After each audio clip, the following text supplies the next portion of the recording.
So now we have, so that was a very tactical session, so we're going to kind of whipsaw you into a very, very strategic discussion. I don't know if you've ever seen him speak. I've seen him speak, and it's probably one of the most dynamic speakers that we have here. And there's a reason I'm not going near after him or anything like that, because he sets a very, very high bar. Little edgy, little exciting, little energy. Help me in welcoming Gary Vaynerchuk. Hey, thanks for doing this. Yeah, thanks. That was a great session, man. Oh, thanks. Good afternoon. First and foremost, let me just set the tone. I may curse during this keynote, which I apologize up front, but something happens when I get on stage in front of a lot of people. I somewhat turn into Richard Pryor / Chris Rock, so I just wanted to apologize, and if you're really offended, I'll personally apologize after the keynote. How many people in this room know who I am? Raise your hand. That hurts. But thank you so much for the ones that do, and I kind of figured most didn't. So I'm gonna give you context of where I come from and really kind of talk about why I believe for e-commerce, social media is gonna matter. And let me just make this opening statement to kind of set the tone, because a lot of stuff I'm gonna talk about is very Mother Teresa. I love social media for only one reason, because it sells shit. My background is very immigrant story. I was born in Belarus, in the former Soviet Union. I came here when I was 3 years old. My dad got a job, a lot of jobs. One of them happened to be as a stock boy in a liquor store in Clark, New Jersey. We lived in Queens, New Jersey. After I found out he got paid $2 an hour, I used to make fun of him because I think he paid more for gas to get there than he was paid.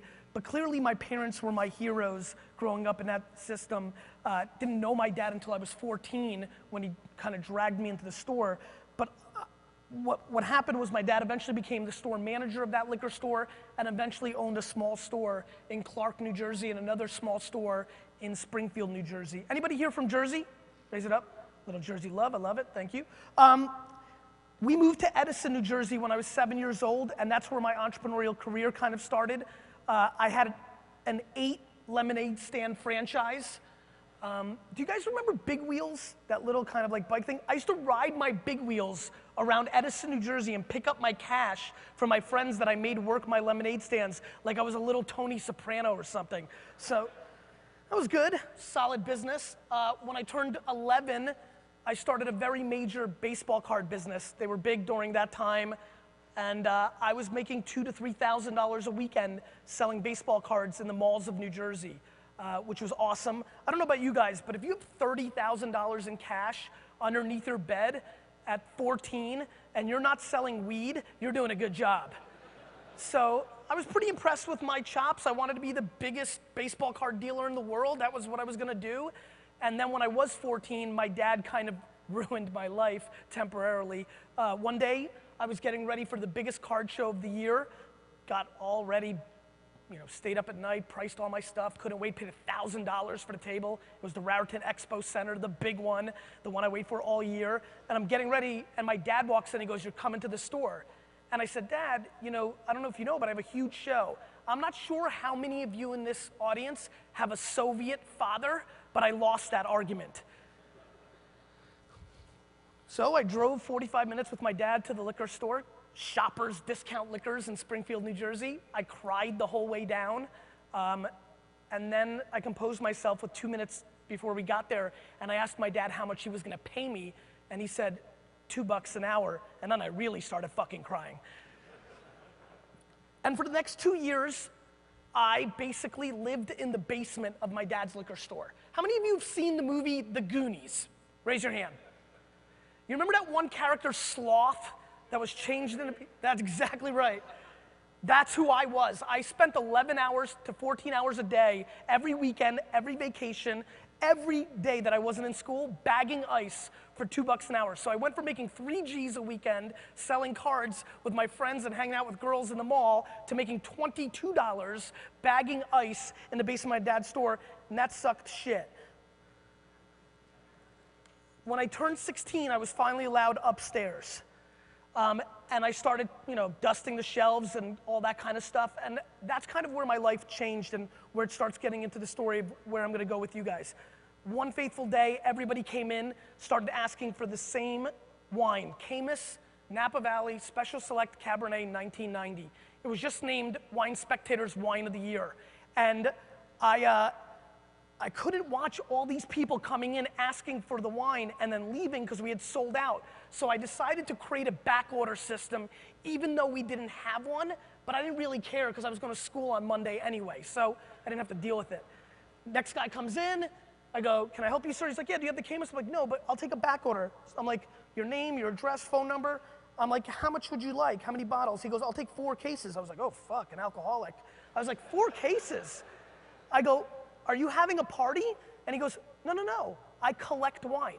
And that was it. I literally can feel, you know how you have those memories where you can literally feel the way you felt? I can literally stand here in front of you right now and feel the way I felt standing in the Chardonnay section of my dad's old store, realizing, Ken Griffey Jr., Wayne Gretzky, Michael Jordan, Silver Oak, Cake Bread, Pinot Grigio, same shit, I can do this. So I literally took all my passion of like knowing everything about sports at 16 and converted it to learning everything I could about wine. My agenda was to build the largest, 100, 200, 300 store wine company in America. I rebranded the company to Wine Library, but then something interesting happened. See, what's really interesting about what I'm gonna talk about today is that I'm talking about a lot of emerging technology, and I'm really talking about a whole lot of tech, but I did not grow up tech savvy at all. I didn't even have a computer until I was 20 years old. And so like the most teched out I was at like 20 or 18 was that nobody in this room can beat me in NHL 94 for Sega Genesis. So like I was super not techie. The thesis of what I'm about to talk to you about is emerging trends. Listening to like the conversation of the last keynote and getting context for how reliant you guys are on some of the platforms they have to do and how much, so much of what you do is commodity. I've been really thinking about this for a long time because I lived through this. See, in 1994, I went into I was playing Madden 94 and a friend ran into my dorm room and said, dude, you have to come and see this. So I finished my game and I ran over and he showed me a computer and he said, you gotta check this out. And then he went on to log on to the World Wide Web. So I heard, cooch, remember that shit? So I'm like sitting there and they look at me, my 2 buddies, and they're like, we can pick up chicks on this shit. And so they went to like AOL and did like the whole age, sex, location, that whole thing. And literally I stood there for 4 minutes watching this and I was like, I can sell shit on this thing. And so like from that moment on, eBay, selling baseball cards, all that led me to launching WineLibrary.com in 1996 without really knowing a whole lot about e-commerce or the internet or any of that stuff. But what I knew was that innovation doesn't care about any of us. How many people here, honesty, lying is the devil, so please don't lie. How many people here, raise your hand and don't head nod me, don't bullshit hand, I want full fucking hand. How many people here think Twitter is stupid? Raise your hand, tell the truth. Makes sense. Good 80%. And I get it, because you guys are salespeople, and I get it. And I remember 06 and 07, when I first started believing in Twitter, that even more hands would go up. Probably more hands here think it's stupid than even raised it. What I'm gonna talk to you about in the course of this conversation is the reason I was able to take my dad's liquor store from $2 to $70 million in sales in 4 years, and it was the backbone of innovation. It was the fact that in 1996 and 7 and 8, I was doing email marketing, just not realizing that that's what it was. What I did was I understood, I bought the word wine for 5 cents and 10 cents on Google AdWords when it came out, even though I didn't really know what it was, but intuitively understood the market was changing. And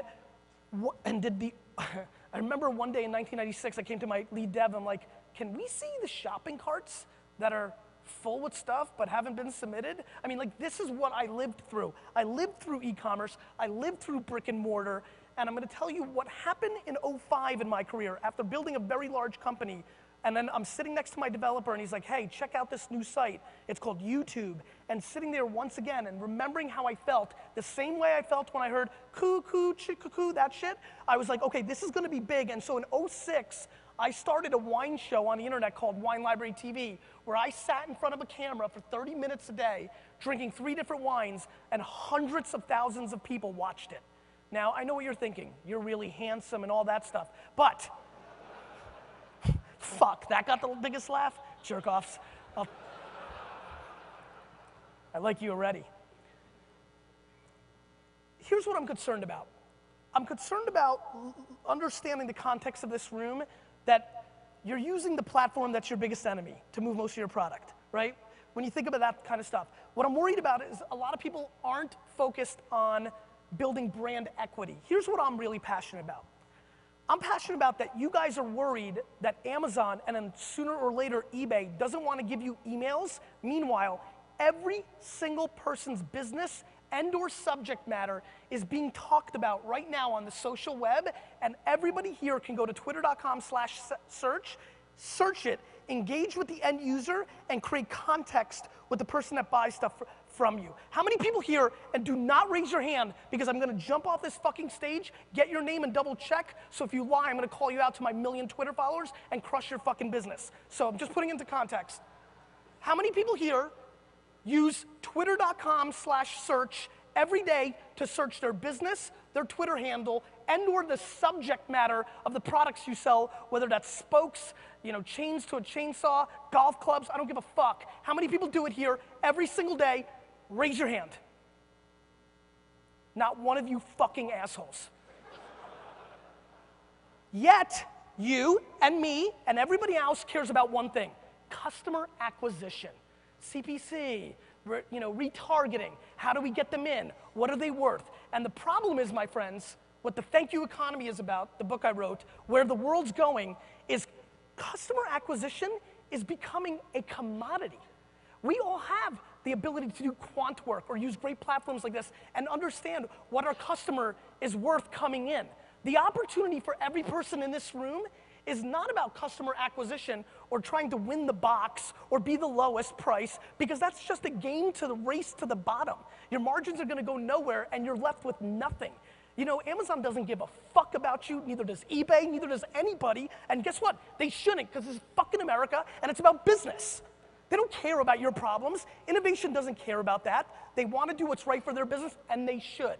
So what you need to start doing is doing what's right for your business and get off the crack cocaine that depletes a lot of the businesses that you guys have and the platforms that you're using. And here's the funny little secret of how to do that.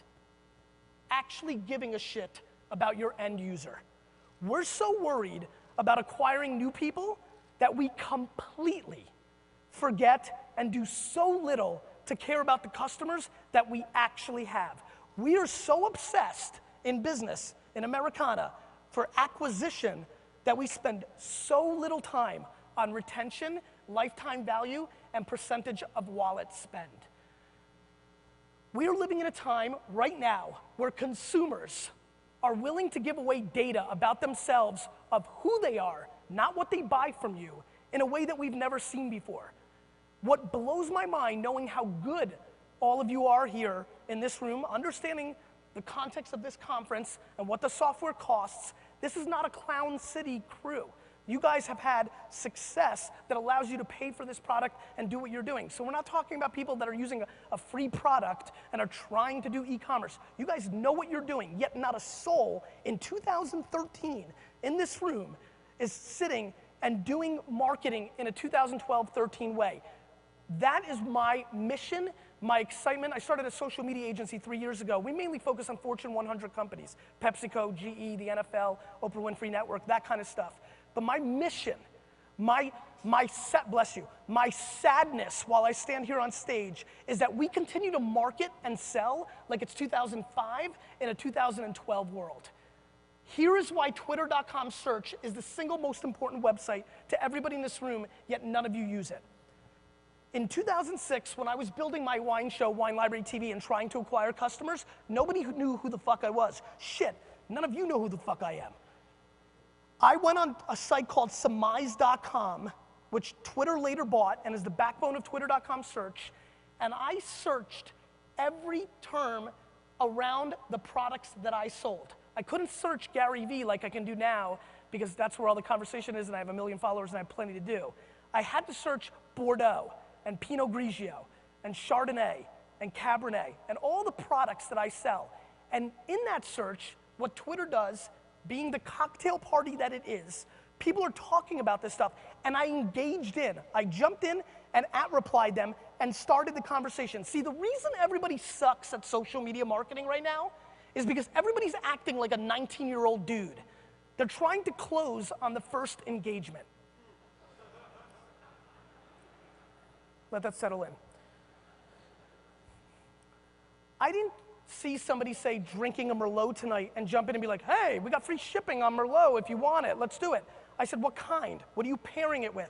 Just some form of relationship building and not just trying to close. I continue to look at brands right now trying to close. Facebook, yeah, you can do a flash sale. I saw point number 7 on that fucking card. You can do a flash sale for 24 hours and it will work, but you're not creating any context. My friends, the way to win in marketing going forward is to build brand equity so that the big guys and the platforms and the marketplace don't dictate where you're going. You know, WineLibrary.com doesn't need the marketplace to move its stuff. We built the brand equity and the traffic comes to us. You need to build as much brand equity in what you do as possible. And when you're a smaller business, my dad, when I came to him for a marketing budget the first year, said, I'll give you $538. I said, Dad, fucking keep it. I mean, like, I don't need it. Like, that was insane. Like, there was nothing to do with that. We had no dollars for marketing. We built up, and the way we did it was on one-on-one marketing. The dawn of one-on-one marketing is here. You're gonna do all the commodity stuff from the last session and everything else you know anyway. I'm not here to talk about the best way to retarget. You know that, and it's commodity. I'm not gonna talk to you about the best way to buy low CPCs or Facebook ads and why they work, or even smarter new shit like sponsored stories Facebook ads, or that no shit Pinterest is the wish list of the internet and people will click it and buy stuff. I'm talking to you about philosophy of how to do business, because all of that is commodity. Go to fucking Google, search how to sell shit from Pinterest, and you can figure that all out. You don't need to schlep to fucking Vegas to figure it out. But what's worth schlepping to Vegas and thinking about is thinking about how you're actually running your business.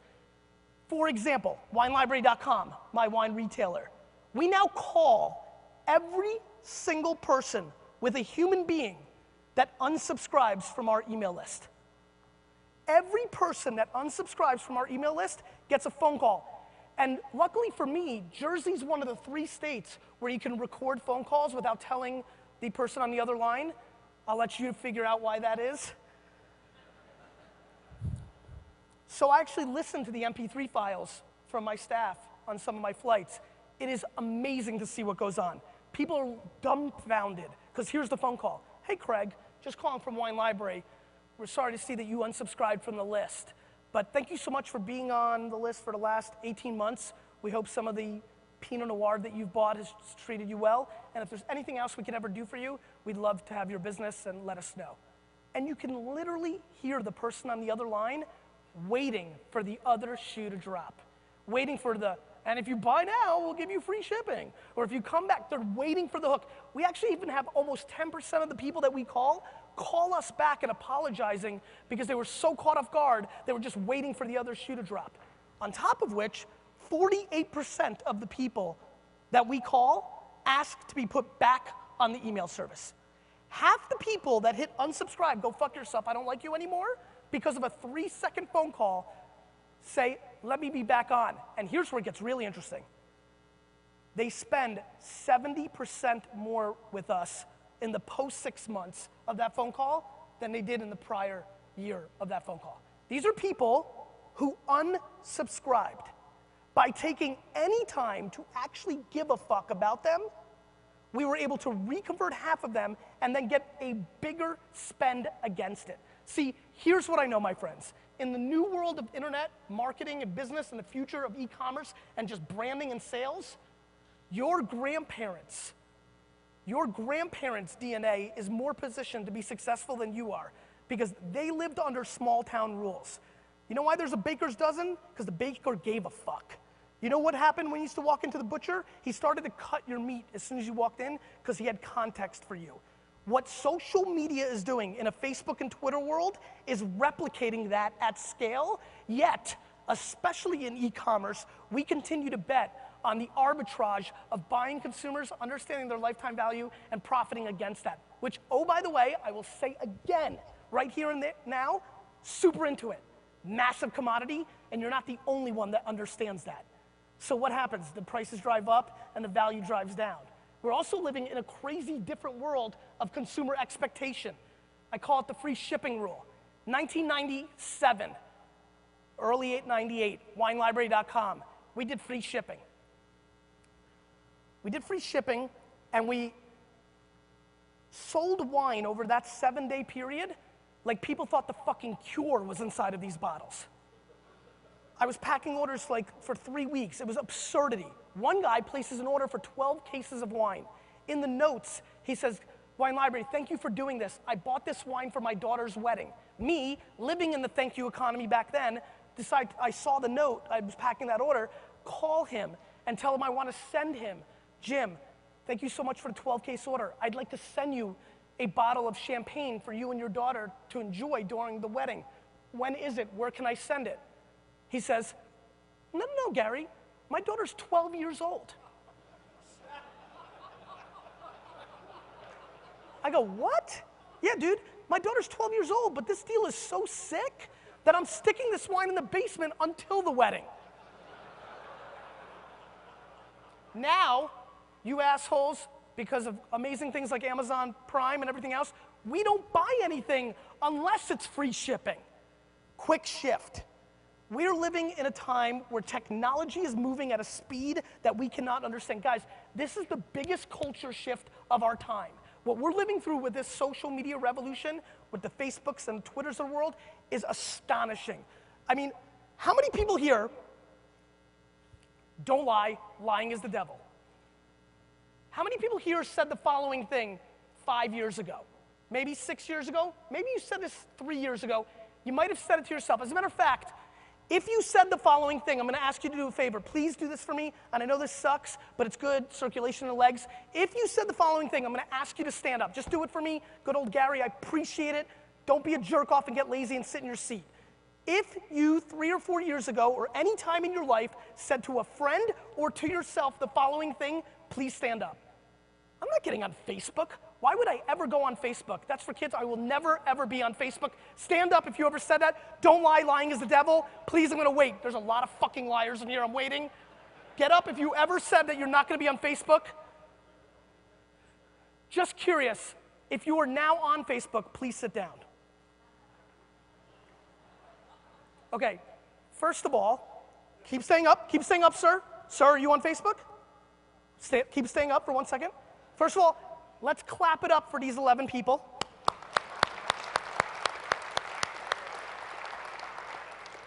Your horse is waiting outside to take you home.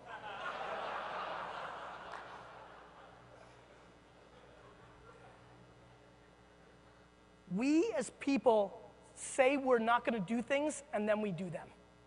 Everybody said they're not gonna be on Facebook. Tons of people said they hated Twitter. Do you know why you all hated Twitter and why many of you still hate Twitter and why everybody in the world is confused by Twitter and why Twitter is a bunch of assholes for not communicating what their product really is? Twitter, when people first see it, look at it and hear about it and go, why am I gonna get on Twitter? Who gives a shit if I'm eating a pizza? We default into talking. That is what we as human beings and we as businesses default into. We default into push. Twitter's not about talking, Twitter's about listening.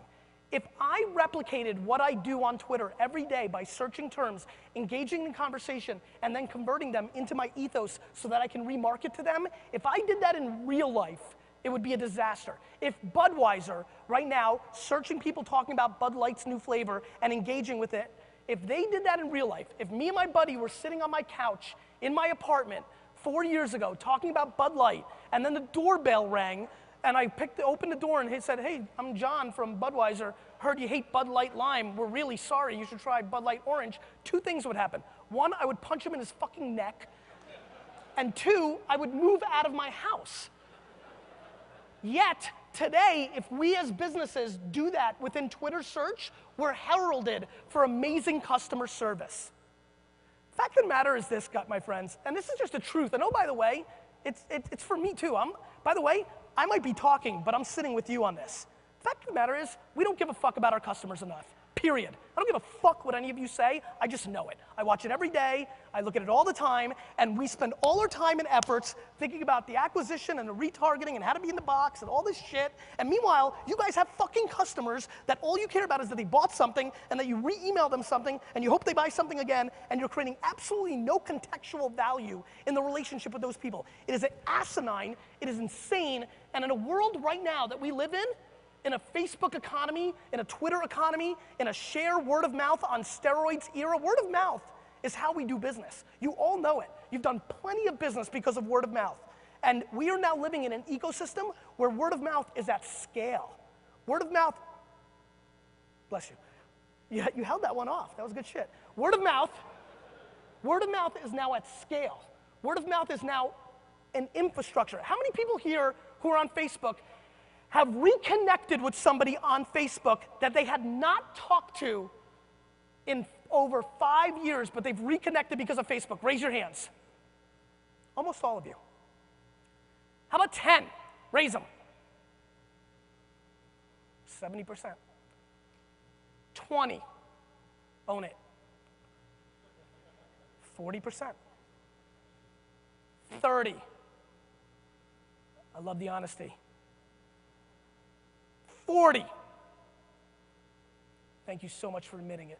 Makes me so happy. Facebook.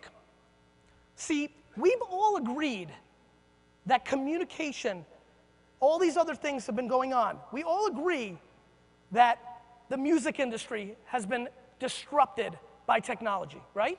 We all agree that Napster came along and all this other stuff. We agree pretty soundly in this room. Music got screwed up, changed. We also are starting to agree that publishing is being screwed up, right? I've written 2 New York Times best-selling books with HarperCollins. I don't have a whole lot of energy writing my next book with HarperCollins. I can go direct to Kindle, direct to iPad, keep all the action. Why the fuck am I sharing 50% of my revenue with somebody who prints my shit, right? So that's being disrupted. What I think this room, this state, this country, us as people are grossly underestimating that really affects your businesses, my friends, is that communication itself has been massively disrupted. How many people here are English majors? Raise your hand. Couple? I really feel bad for you. Have you noticed what's going on out there? If you give a fuck about the English language, you are pissed. Grammar's fucked, run-on sentences dominate, we can't spell for shit, it's over, right? Communication has been completely disrupted.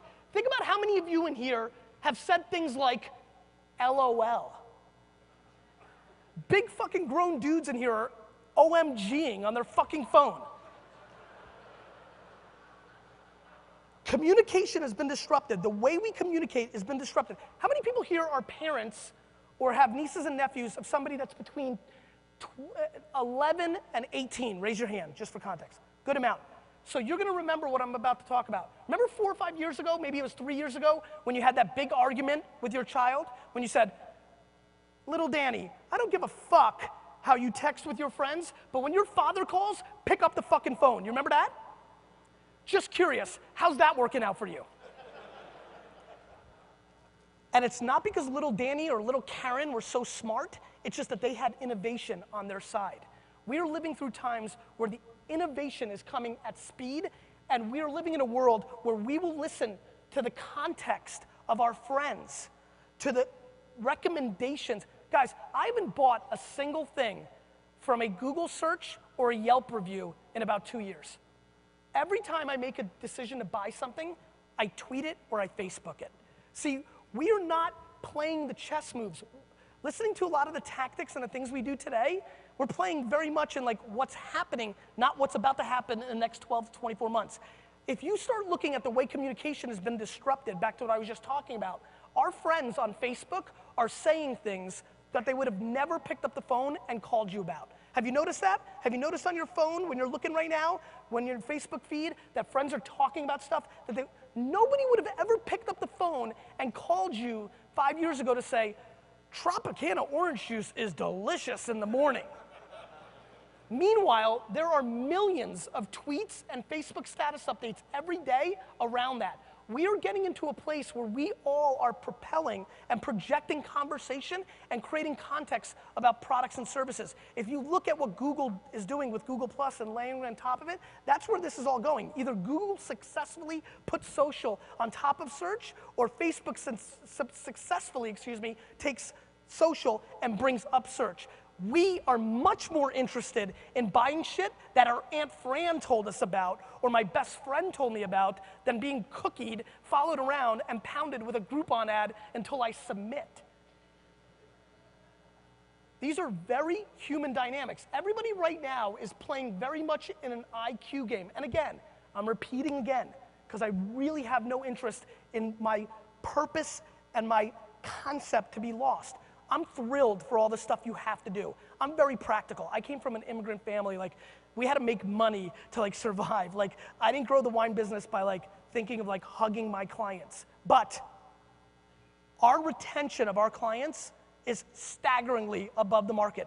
We had a phenomenon before comparison shopping really took off mainstream at some level in the wine industry in late 90s. A site came along called winesearcher.com. And we were playing against pricing from the beginning. I remember in 1999, I thought that everybody in the world would take a smartphone by 2000 and go to a store, take a picture of a wine bottle, and know every price of every wine in the world. And so we became a price leader. I built my business on price. And I can tell you, building my business on price from 1998 to 2005, and then building my business on expertise from 06 to now has been a staggering difference. When I started the wine show, and think about how many people here are selling things they really know about. To not be creating content around your products today is asinine at the scale that you guys are at. Now, we have 40,000 SKUs, so it's tough, so I decided to do a show. You may have the same dynamic, but the ability to create content, if you have a subject knowledge, is so quite important. I mean, battling on price is such a losing battle at the scale that you're at. It has no shot. It's just inevitable. What I think you should be thinking a lot about today is two things: content, and more importantly, because people talk to content. The last presentation had a little of that conversation. The word that I want you to leave with is context. I want you to market one-on-one to your company, to your employees, and most of all, to your customers at scale. I'm curious what happens when you really care about each individual order you get and how you treat it. One of the things that I hear from a lot of my clients is, how do you scale that? How do you scale calling all your customers? How do you scale writing a handwritten note in all your orders? How do you scale making it personal? My belief is very simple. You take away some of the money you're spending on dumb shit and you hire people. It's not super complicated. Scaling of humans in a world where you're getting teched out is gonna really matter. Here's the analogy I use. As we in the world go more Jetsons, the action is gonna be acting more like the Flintstones. And you have to understand, this really works. I'll give you another example that I just tried the other day. In lieu of knowing I was coming to this, I was trying to think of let me think of a clever little way to show this example. I tweeted out the other day, who likes gourmet cheese and who wants some? And 700 people replied in like 2 seconds. Because people want free shit. I sent 8 of them randomly. I just replied to them on Twitter, email me your address. I sent 8 of them a $4 piece of cheese. Of the 8 of them, 5 of them have placed an order on WineLibrary.com in the last 4 days. 3 of them had never placed an order before on WineLibrary.com. The way I want you to think about marketing is very simple. The reason every person in this room loves their parents is because their parents loved them first. I truly believe for our businesses to succeed going forward in a world where all this stuff is such a commodity, that the only thing that's going to break through is the EQ, not the IQ. To care about the end user first, or along the way, has never mattered more. The extra step has never mattered more. I think that when you look at Pinterest, let's talk about Pinterest. So everybody's buzzing about Pinterest. So what do they tell you to do?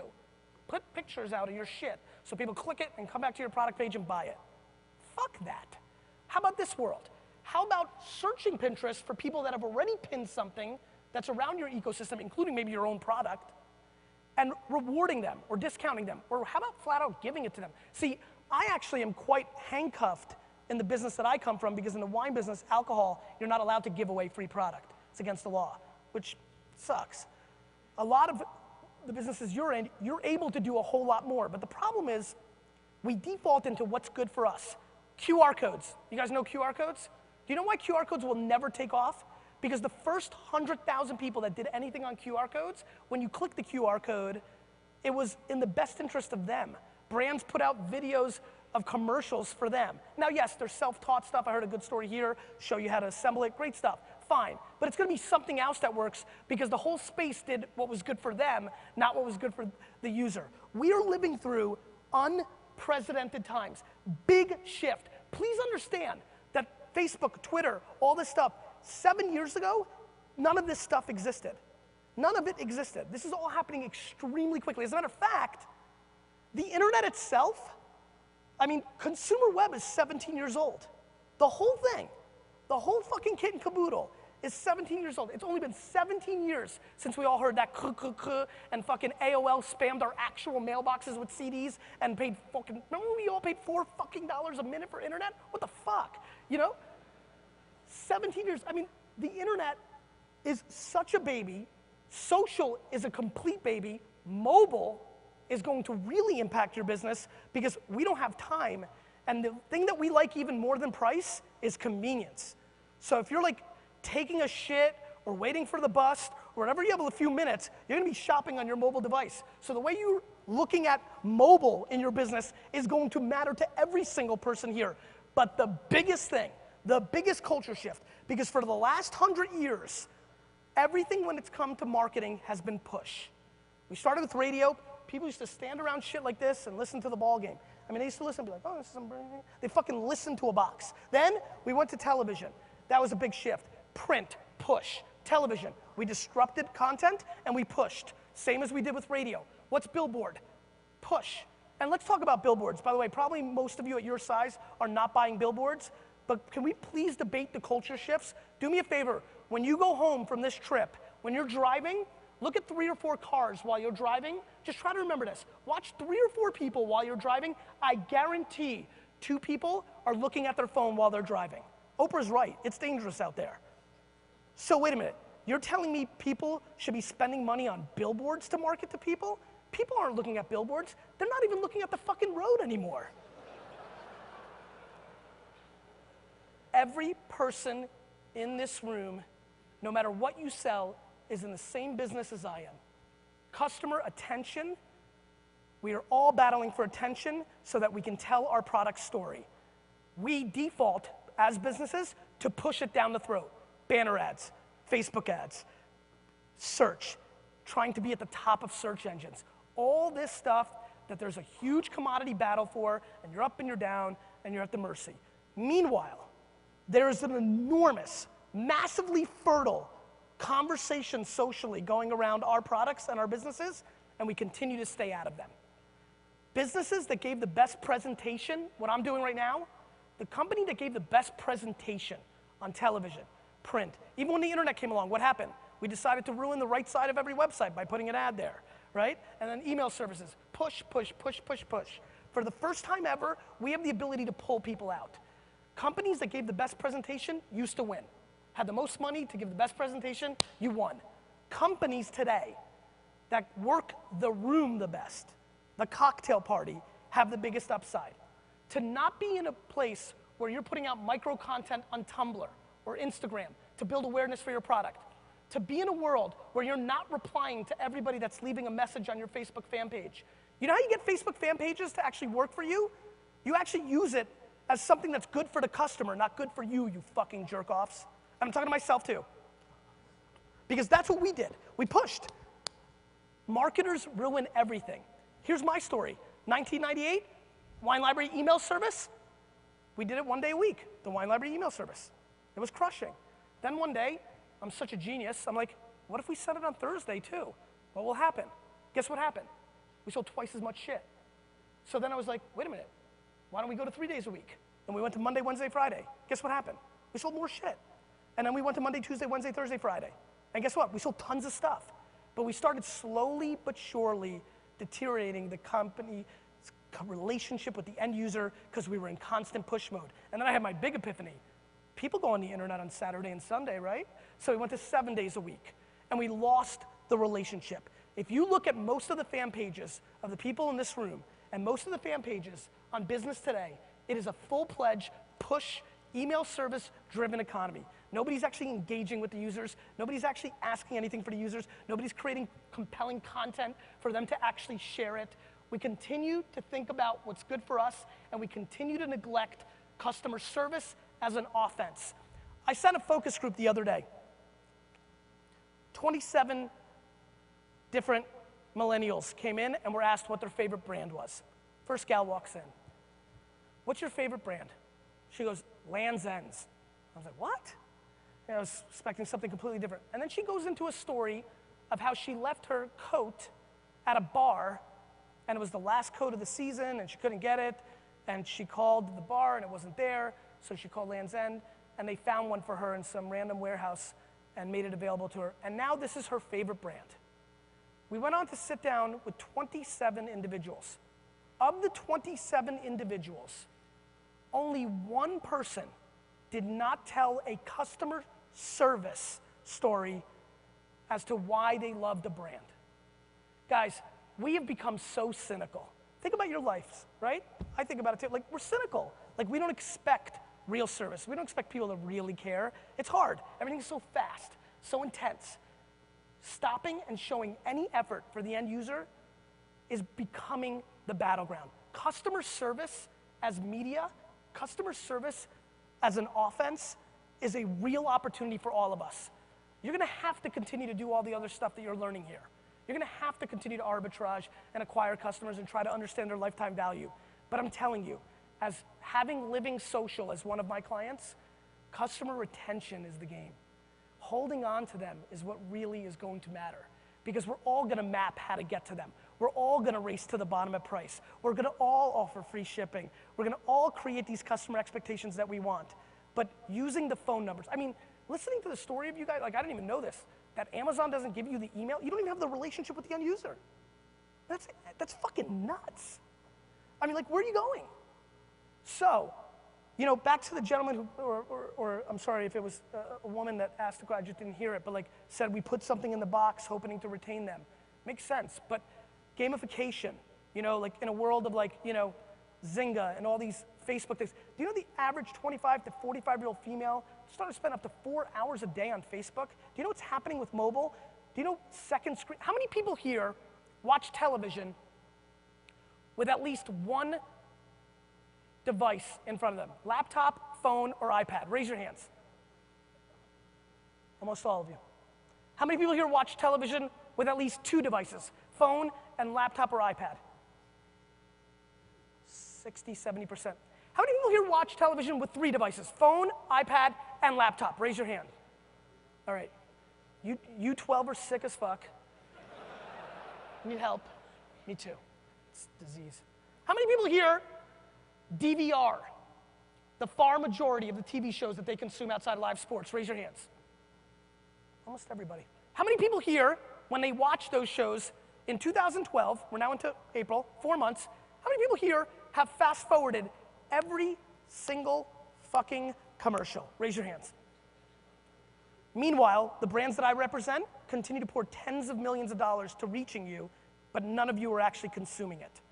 I believe that what I just showed you with television is well on its way to banner ads and to SEO and to all the things that you think about. That I believe, at the end of the day, I don't know if you heard, here's a little fucking memo, that we're human beings. And human beings really react well to other human beings. And that when you really understand the trickle-down economics of it all, word of mouth and customer endorsement, and somebody that you have context for, telling you about a product or service is going to lead to a conversion dramatically more than all the other things. Those things will work, and they do. And again, I still believe in them.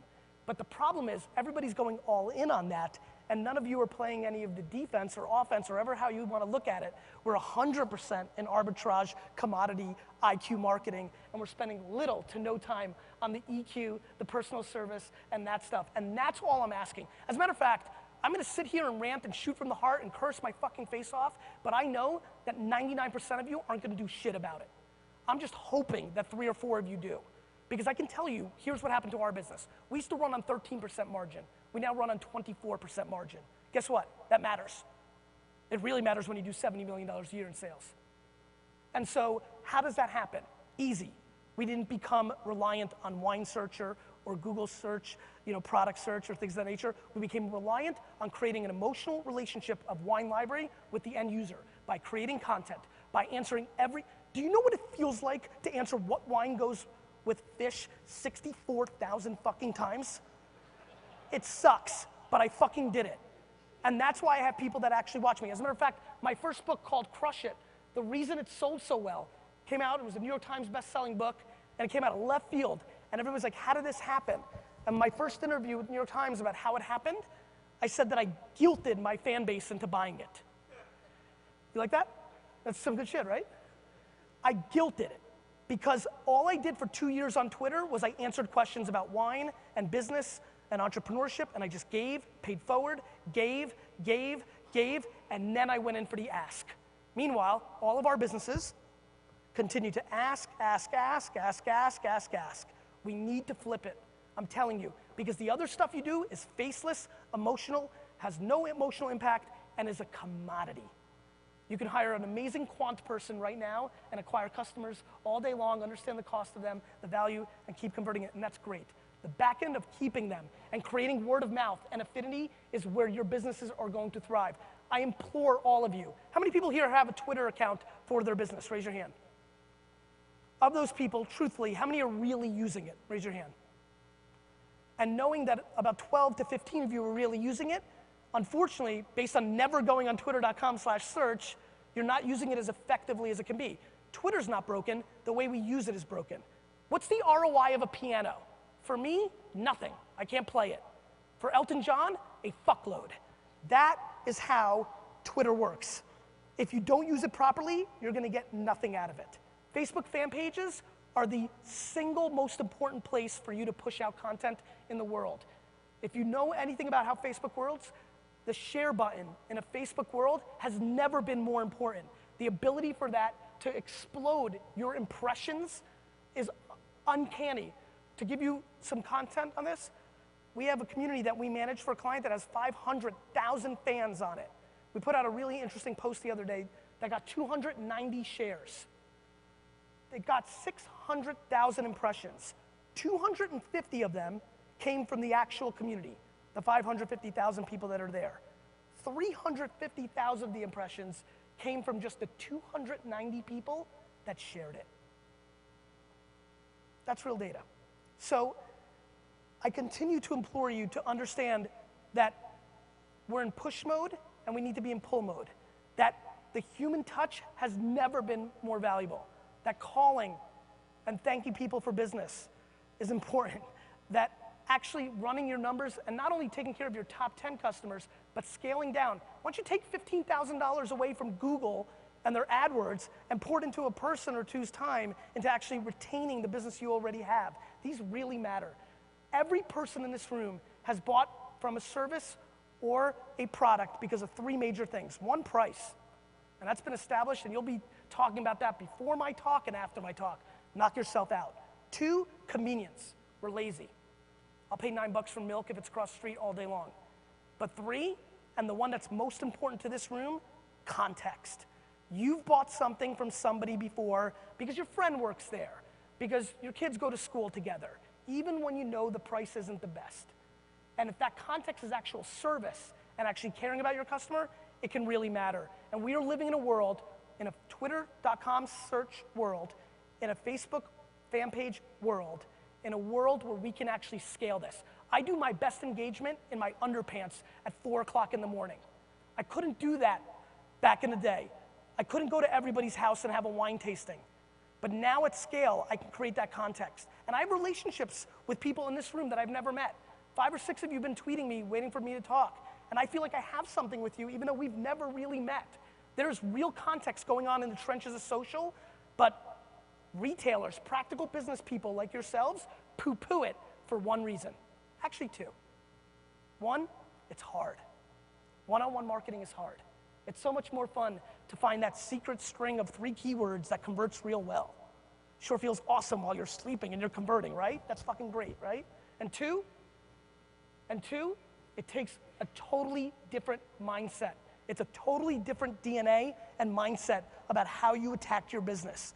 And it's very hard because you're running a marathon instead of a sprint. We're in a room filled right now with sprinters in sprinters shorts. I want you to change into those really short, awkward shorts that are marathon runner shorts, because that is how you're going to retain and you build your business and siphon off the marketplaces that are controlling way too much of the future of your businesses. Thank you.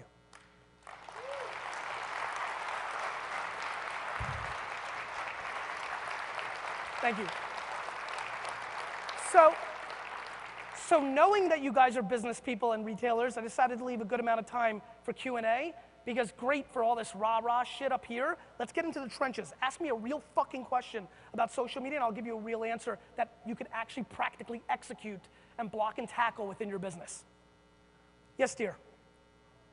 How are we doing this? Do we have runners, or am I just running to you, or? I'll come to you. Fuck, it was higher than I thought. Yes, there are Q&A runners out there. I think I tore my Lights ACL. up. Oh, they're coming? All right. Fuck, I totally misjudged that.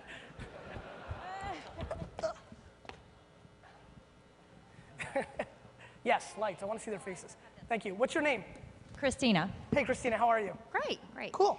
Well, we started our Facebook, and we love giving out free things, and I wonder when Be careful with that. Right? Okay. Sure. Number Coupon one, crack I wanna, is a real fucking scary thing.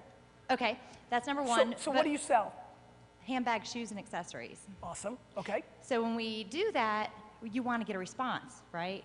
And sometimes you throw it out there and you don't get, a lot of people's attention from it. So what's a better way to get in front of the customers and giving them something compelling that they'll... Instead of being a drug dealer, Right. become a DJ. So instead of just giving away stuff, because it's so funny, everybody had a rush to getting likes on their Facebook fan page, right? Everybody's so caught up in a numbers game. Numbers always trick us. It doesn't matter if you have 1 million fans. If you have 100,000 that actually convert and buy shit, you're much happier than the person that has 1 million who only has 17,000 that buy and convert, right? So when you start creating a culture of like being desperate to like make them do stuff, they're very smart, right? I mean, I know friends that buy from retailers and just leave their cart because they know the next day they're gonna get an email that says, your cart's open, we'll give you 10%. I mean, it's a chess game. We're playing against these fuckers, these customers, the ones that I love so much. It's a fucking game, right? So I would tell you that I think the biggest opportunity for somebody like you guys, and so I'm an early investor in Birchbox. Do you know what Birchbox is? The Makeup of the Month Club box. There's a whole phenomenon now in retail. I don't know how many of you guys are following the Box of the Month Club thing. Pretty interesting, and you should if you're not. I think it comes down to voice and content. Fuck Us Weekly and People Magazine. You should become that. So curating content and bringing value and talking that, high-heeled, open-toe slippers are fucking in this, like that stuff really matters. And then you start curating a community. I mean, you've got really sexy product. We're doing this for like coffee and like, iced tea. I mean, that's like a real lift. And we're talking about their interests. You can actually talk about the products that you guys sell. Curate and find people on Pinterest, pinning the products and then using that content. Don't go, again, we're all defaulting into low common denominator marketing, right? You want something to happen, people will enter, you'll get data. Do the bad cop arbitrage shit that this whole conference is gonna spend a lot of time on to do that. On social, be human. Talk to them, ask questions. What fashions are you looking for? What do we like?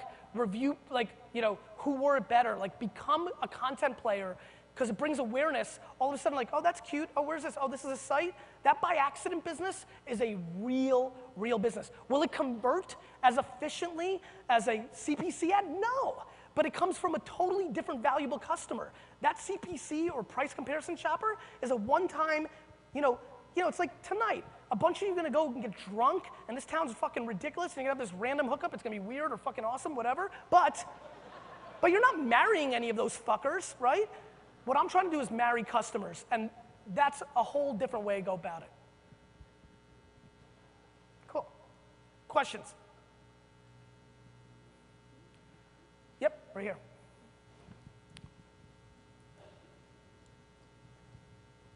So you look across the room here and you see a very, very wide age demographic. And one of the challenges is people that have not been social, we haven't grown up with it. Let me stop you right there, darling. Absolutely. You didn't grow up fucking driving, and you figured it out. Okay, so give us So no, listen, I'm sick and tired of the, like, give us and you're tips. Give wonderful. us tips for the people that have not. Yep, there's one site, great. So if you didn't grow up social, and don't forget, you heard the story. I didn't grow up techie. I was 20, I had a fucking Sega, you know, like, there's a site that you guys should all probably, this is probably the only thing you want to write down. You should check this site out, and you can get very basic information of how to use social media. G-O-O-G-L-E.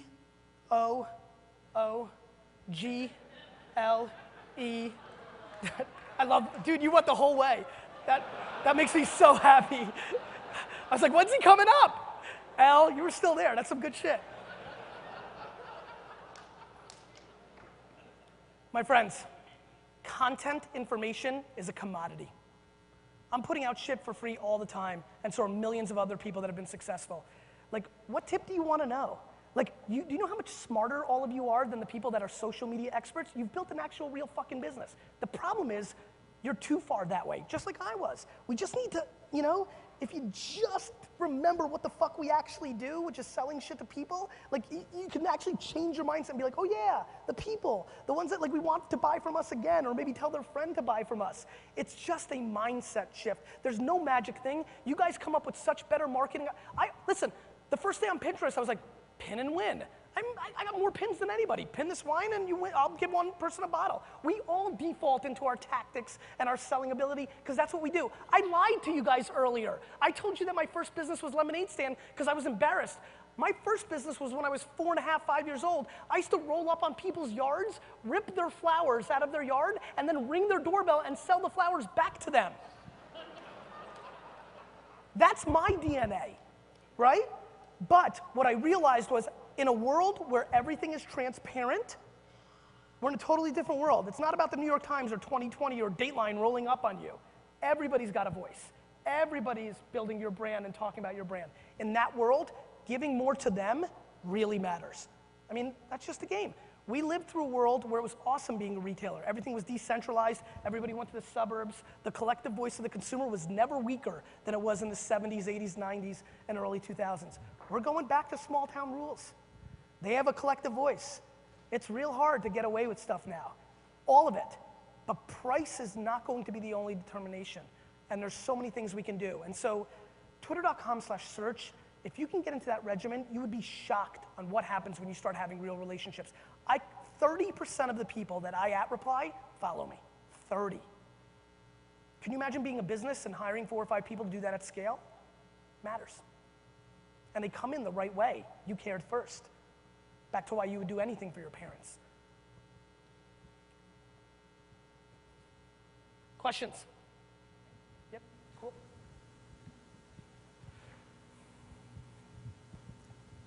Hello? Hi, Gary. Melissa from Wayne, New Jersey. Nice. First question, Jersey Shore. The show? Yeah? You watch it? I don't. Is that bad? Wow. Does that make, you want me to fucking watch it?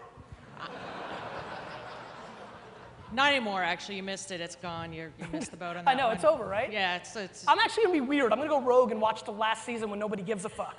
And be a connoisseur on Jersey Shore season 7, nobody gives a fuck. All right, seriously. So the big players in our industries are big competitors. So is what you're talking about, is there a way for them to do this well with Yes. authenticity? With- And what do we need to be worried about? Like you mentioned, It's a you work speed at game. PepsiCo. They're a battleship and you're a speedboat. The only thing you can do is do this for the next 2 or 3 years and pick up the equity because it will be replicated. You know, guys like me are teaching big companies to do this. This will be replicated. Marketers ruin everything. You know, I used to buy AdWords for 10 cents. That was awesome. And then marketers ruined it. Now wine's fucking $6, right? This will be figured out. So what you can do is take advantage of what you have, which is you don't have to sit in a fucking boardroom and look at charts and analytics and decide if you want to fucking do it. You wake up in the morning, you brush your teeth, you look yourself in the mirror and be like, you know, that fucker Gary's right, I'm going to fucking do it. And then you do it. That's the beauty of being a small, nimble company. And so like the companies now that I deal with, I want to rip my fucking face off sitting in these meetings. They're like, let's analyze the analytics. I'm like, asshole, let's be first, you fuckface. You know, so, which, by the way, is not a good way to keep clients. So that's your only advantage. This will happen. This is happening. It's happening at such a small scale because it's slow in a fast world. This pays dividends year 2. And it's painful year 1 because you're taking on expenses and time and you're not seeing the early returns. But it's back to what I always like using parenting as an analogy. When your kid comes home when he's 16 and he was fucking smoking weed and got drunk and crashed your car and mom goes to dad, we better nip this in the bud, it was too fucking late. When he was 2, 3, 4, 5, 6, 7, you should have parented. And that's how I think about business. Like, you know, you can't do anything fast. You gotta put in the work now, then your customers will care, the retention will happen, the word of mouth will happen, bless you, and then you'll start getting that ROI. But, you know, that first 12 months, it's like, you guys have to detox from the drugs that you are on the marketplaces that you're fucking addicted to and at the hip of, from the ads that you're addicted to and conversion. It's tough. Try to pull away from those marketplaces right now. It hurts, right? You can't. That's why you're not doing it. So what you need to do is start creating something else that can sway you off of that. And that takes time, but that is the play that you need to make. It was hard for me too. We were a price leader. Wine Library was the cheapest price on every fucking product. We dominated winesearcher.com and everything else. And it was hard because I just kept watching the margin go down and down. I realized people woke up and, you know, started pricing around it, and it just kept going down and down and down and down. I said, listen, this is a game to the bottom, and I have no interest in that. And so I started building a different kind of relationship. I became the voice of wine. I became a recommendation engine. I became content. And most of all, take the show out of it, which a lot of people try to give credit to, it wasn't that.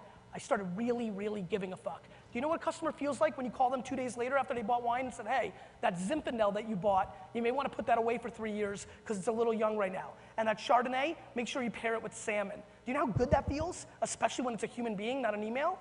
And you've got your versions in your industry around your products as well. But nobody's going there.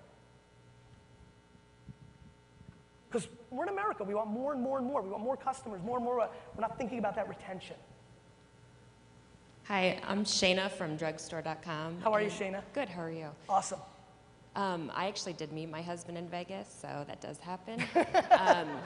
Thank you. But my Amazing. question was, I get this from a marketing manager perspective, Yep. but how do you sell this to the executives to take budget away from something that's driving new customer orders and put it into So that fucking channel? hard.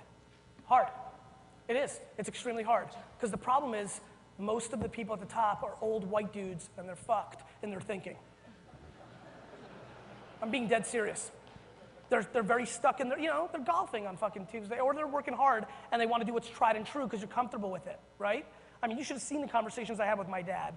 You know, it was like fisticuffs. Or the ones that I had in 2008 and 9 as I started VaynerMedia and started trying to convince GE and PepsiCo and these kind of clients the value in this. You know, when it was my own business, I had it. I had control. You know, going into clients and asking for big retainer monthly things for like, hey, but don't worry, in a year you'll see the returns. That's super hard. I mean, the fact of the matter is, you may not be able to. I mean, that's practical real talk. You know, because I'm asking you to do something that can't show you a clear ROI in the short term, but has enormous ROI on the back end. The best way to do it, and you know this by working in the organization that you work in, micro tests, right? As much as you can. Deck that shit out. Do little tests and start showing them and innuendoing and start pounding them. You need to be a storyteller. There's plenty of articles and conversations about this kind of thinking. Start, you know, I mean, look at Zappos, company that's based here, right? I mean, think about how smart they were from a storytelling. They got us all so excited about free shipping back if it doesn't fit. What we never talk about is that Zappos isn't a price leader. I don't know how many of you are buying shoes online. They're not a price leader. They just built such great brand equity in their customer service, they've been able to get away with it. Similar kind of stuff. You know, selling up, you gotta know who you're selling to, right? So you know the DNA of the gatekeepers to these budgets. You've gotta really speak to what excites them or what's emotional. And if you can carve out, you know, I used to be naive to corporate America or bigger companies. I'd hoped that people that they employed in big positions had the equity to get a couple of dollars to prove out something. I didn't realize it was such an, absolute game. It's been really disheartening and reminds me why big companies rarely innovate and go out of business all the time. I mean, Blockbuster, the 10 people that are on the board of Blockbuster had amassed $1 billion in their career prior. They sat in a room and decided not to buy Netflix at $20 million.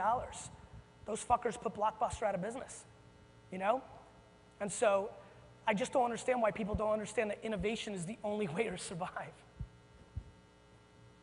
All right, I think I'm over. Guys, thank you so much. Hope you have a great conference. Thank you so much. Thank you. Thanks so much. Thank you.